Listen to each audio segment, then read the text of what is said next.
MLA Julakanti Brahmananda Reddy మాట్లాడుతూ గత 5 సంవత్సరాలు విధ్వంస పరిపాలన వ్యవస్థల విధ్వంసం జరిగిందని, సంవత్సర కాలంగా కూటమి ప్రభుత్వం ఆధ్వర్యంలో ఆర్థిక విధ్వంసం నుంచి పరిపాలనను పట్టాలెక్కించే కార్యక్రమం చేయడం జరుగుతుందని తెలిపారు. ప్రజలకు ఇచ్చిన సూపర్ 6 వాగ్దానాలు నెరవేర్చే దిశగా ముఖ్యమంత్రి నారా చంద్రబాబు నాయుడు నాయకత్వంలో ప్రణాళికలు రచిస్తూ సుపరిపాలన అందించడం జరుగుతుందని తెలిపారు. భారతదేశ చరిత్రలో మొట్టమొదటిసారిగా గ్యాస్ స్టవ్లు పరిచయం చేసిన వ్యక్తి ముఖ్యమంత్రి నారా చంద్రబాబు నాయుడు అని అన్నారు.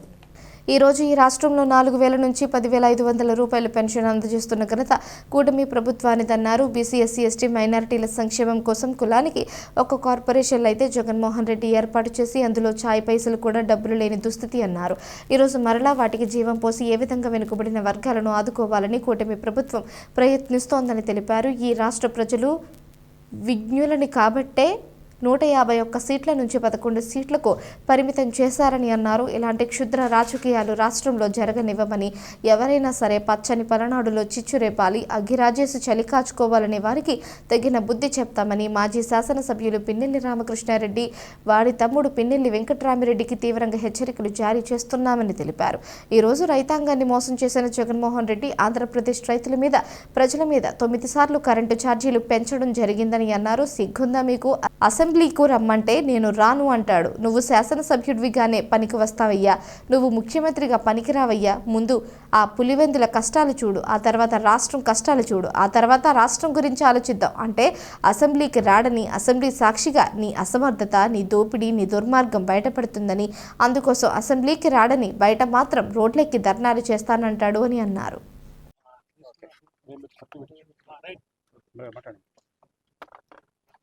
గత 5 సంవత్సరాల విధ్వంస పరిపాలన, ఆర్థిక విధ్వంసం, అట్లాగే వ్యవస్థల విధ్వంసం జరిగింది. ఈ సంవత్సర కాలంగా ఆర్థిక విధ్వంసం నుంచి పట్టాలెక్కించే భాగంగా, అలాగే పరిపాలనా వ్యవస్థల్ని సరిదిద్దటం, అదే సందర్భంలో ఎన్ని ఆర్థిక ఇబ్బందులు ఉన్నప్పటికీ ప్రజలకిచ్చిన సూపర్ 6 వాగ్దానాలని అమలు చేయాలని చిత్తశుద్ధితోటి ఈరోజు కూటమి ప్రభుత్వం, గౌరవ ముఖ్యమంత్రి వర్యులు సూపర్ 6ని అమలు చేయంగా ఈరోజు మరి కొన్ని పథకాలని విజయవంతంగా అమలు చేయటం జరిగింది. బాబు గారు స్వయంగా చెప్తా ఉన్నారు, మేము అన్నీ చేశామని చెప్పట్లేదు, కానీ సంవత్సర కాలంలో మేము ఏం చేశామో, ఏం చేయగలిగామో అనేది ప్రజలకు వివరించాలి. ఈ రాష్ట్ర పరిస్థితిని వివరించాలి. భారతదేశ చరిత్రలో మొట్టమొదట గ్రామీణ ప్రాంతాల్లో గ్యాస్ స్టవ్లు పరిచయం చేసిన వ్యక్తి గౌరవ ముఖ్యమంత్రి వర్యులు నారా చంద్రబాబు నాయుడు గారు. ఆ రోజు దీపం 1 కింద ప్రతి గ్రామాల్లో కూడా మరి గ్యాస్ స్టవ్లని పరిచయం ఉచితంగా ఇవ్వటం, ఈరోజు మళ్ళీ దాన్ని వెలిగిస్తూ ప్రతి కుటుంబానికి 3 గ్యాస్ సిలిండర్లు ఫ్రీగా అందించటం ఈ అందరూ కూడా మరి చూస్తూ ఉన్నారు. అలాగే యువతకు ఉద్యోగ ఉపాధి అవకాశాలు కల్పించాలి. వైసీపీ హయాంలో ఉన్న పరిశ్రమలు కూడా వెనక్కి పారిపోయే పరిస్థితులు ఉన్నాయి. ఈరోజు పారిశ్రామికవేత్తలకి, పెట్టుబడిదారులకి ఒక భరోసాని కలిగిస్తూ 9.5 లక్షల కోట్ల రూపాయలు ఈ రాష్ట్రానికి పెట్టుబడిని తీసుకొని వచ్చి పరిశ్రమల్ని మరి ప్రారంభించే దశలో ఉన్నాయి. రాజధాని లేని ఒక రాష్ట్రం, చెంపపెట్టులాగా మెగా డిఎస్సిని మరి ముందుకు తీసుకొస్తున్నాం. విద్యా వ్యవస్థల్ని క్రమబద్ధీకరిస్తూ ఆంధ్రప్రదేశ్ రాష్ట్ర విద్యా వ్యవస్థ ఏ రాష్ట్ర వ్యవస్థ కన్నా తీసిపోకూడదని చెప్పేసి వివిధ రాష్ట్రాల్లో అధ్యయనం చేసి ఈ రాష్ట్రంలో విద్యా వ్యవస్థలో సమూలమైన మార్పులకి శ్రీకారం చుట్టిన వ్యక్తి మా యువ నాయకుడు లోకేష్ బాబు గారు. ఈ రాష్ట్ర ప్రజలు విఘ్నులు కాబట్టే 151 సీట్ల నుంచి నిన్ను కేవలం 11 సీట్ల మధ్యలో ఒక 5 డ్రాప్ చేసి 11 సీట్లకి ఒక క్రికెట్ టీంకి పరిమితం చేసిన విఘ్నులు గుర్తుపెట్టుకోండి. ఇలాంటి క్షుద్ర రాజకీయాలు ఈ రాష్ట్రంలో జరగనీయము. ఎవరైనా సరే ఈ పచ్చడి పల్నాడులో చిచ్చు రేపాలి, ఫ్యాక్షన్ అగ్గి రాజేసుకొని చలి కాచుకోవాలంటే వాళ్ళకు కూడా తగిన బుద్ధి చెప్తామని చెప్పి ఈ సందర్భంగా మాజీ శాసనసభ్యుడు పిన్నెల్లి రామకృష్ణారెడ్డికి వాడి తమ్ముడికి కూడా తీవ్రంగా హెచ్చరిస్తా ఉన్నా. అలాగే మరి బీసీ, ఎస్సీ, ఎస్టీ, మైనారిటీ సంక్షేమం కోసం అన్ని కార్పొరేషన్లను పునరుద్ధరించి వాటికి మళ్ళీ జీవం పోయటం జరిగింది. కులానికి ఒక కార్పొరేషన్లు అయితే జగన్మోహన్ రెడ్డి ఏర్పాటు చేశాడు, కానీ దేంట్లో కూడా చాయ్ పైసలకు కూడా డబ్బులు లేని దుస్థితి. ఈరోజు వాటికి మళ్ళీ జీవం పోసి ఏ విధంగా ఈ వెనుకబడిన వర్గాలని ఆదుకోవాలి అని చెప్పేసి మరి ప్రయత్నం చేస్తూ ఉన్నాం.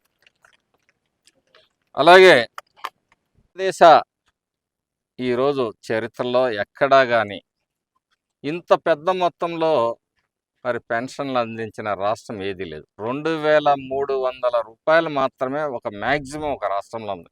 మిగతా చోట్ల అయితే 800, 1000 రూపాయలు, 1200 రూపాయలు మాత్రమే ఇస్తున్న పరిస్థితుల్లో ఈరోజు రాష్ట్రంలో మరి 4000 నుంచి 15,000 రూపాయల వరకు కూడా అందిస్తున్న ఘనత తెలుగుదేశం కూటమి ప్రభుత్వాన్ని. దీనికి ఆద్యుడు మహానుభావుడు నందమూరి తారక రామారావు గారు.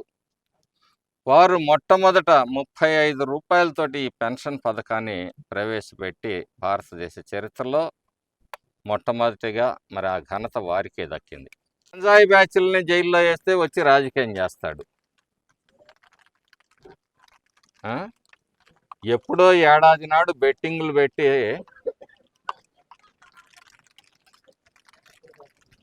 చచ్చిపోతే వాడు సూసైడ్ చేసుకుంటే 5వ తారీఖు రిజల్ట్ వచ్చింది. 6వ తారీఖు మందు తాగి 9వ తారీఖు చచ్చిపోతే ఏడాది తర్వాత ఈయనకి ఇప్పుడు పరామర్శ గుర్తుకొచ్చింది.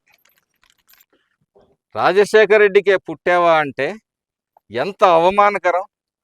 ఎంత కోపం ఉన్నోడైనా సరే ఆ మాట అనగలుగుతాడా? ప్రతిపక్ష నాయకులు కానీ ప్రతిపక్ష కార్యకర్తలు కానీ ఏనాడన్నా ఇటువంటి మాటలు మీ కుటుంబం గురించి మాట్లాడారా? ఈ వ్యక్తి ఈరోజు రాష్ట్రంలో కులాల మధ్య, మతాల మధ్య, ప్రాంతాల మధ్య విభేదాలు సృష్టించాలి. ఒక ఫాస్టరు మందు దాగి జర్నీ చేస్తూ చచ్చిపోతే దాన్ని మత రాజకీయం చేసే ప్రయత్నం చేశారు. భాగంగా ఈరోజు సిరిగిరిపాడు గ్రామంలో మరి ముఖ్యమైన విషయాలు తల్లికి వందనం.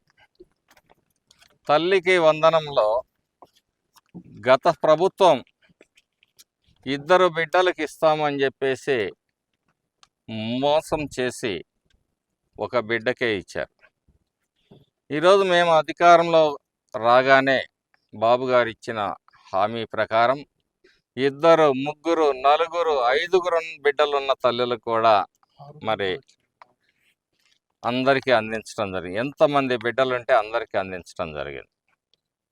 ఎందుకంటే ఏ తల్లి నీ 2 బిడ్డల్లో ఎవరు నీకు ముఖ్యం అంటే తేల్చుకోలేదు, లేదు నీ 4 ఎవరు ముఖ్యం అంటే తేల్చుకోలేదు. తల్లికి బిడ్డలందరూ సమానమే కాబట్టి ఆ తల్లి ఏ తల్లి ఆవేదన చెందకూడదనే లక్ష్యంతో ఈరోజు ఎంతమంది బిడ్డలున్నా అందరికీ కూడా తల్లికి వందనం ద్వారా డబ్బు అందించడం జరిగింది. అట్లాగే గత ఎన్నికల సమయంలో మనం అందరం కూడా చూసాం.